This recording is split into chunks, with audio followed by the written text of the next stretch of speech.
కరుణామూర్తియగు దేవ, మా చిత్తమ సర్వకాల సర్వ అవస్థలయందును మీ పాదార విందములయందు లగ్నమై అచంచలమైన భక్తితో కూడియుండినట్లు అనుగ్రహింపుము.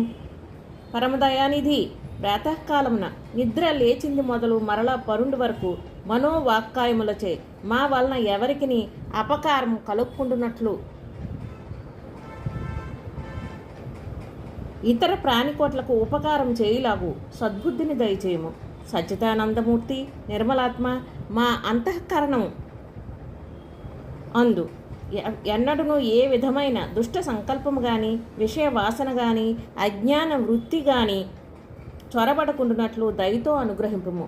వేదాంత వేద్య, అభయస్వరూప, మాయందు భక్తి జ్ఞాన వైరాగ్య బీజములను అంకురించి శీఘ్రముగా ప్రవృద్ధములగునట్లు ఆశీర్వదింపు.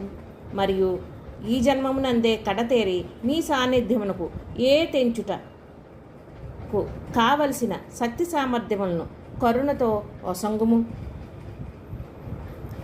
దేవా, మీరు భక్తవత్సలురు, దీనుల పాలిట కల్పవృక్ష స్వరూపులు. మీరు తప్ప మాకు ఇంకెవరు దిక్కు? మిమ్మల్ని ఆశ్రయించితిమి.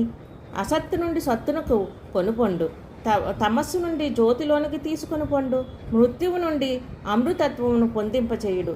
ఇదే మా వినతి. అనుగ్రహింపుడు, మీ దరి చేర్చుకొనుము. పాహిమాం పాహిమాం పాహిమాం పాహి. ఈ విధముగా నిత్యము మనం దైవ ప్రార్థనను నియమం తప్పక ఉదయం నిద్ర లేచినప్పటి నుండి రాత్రి పరుండబోనప్పుడు మనస్ఫూర్తిగా పఠించాలి. అట్టివారికి జీవితములందు ఉన్న దోషములన్నీ కలుక్కుండటియే కాక భగవంతుని యొక్క అనుగ్రహమునకు వారు పాత్రులు కాగలరు.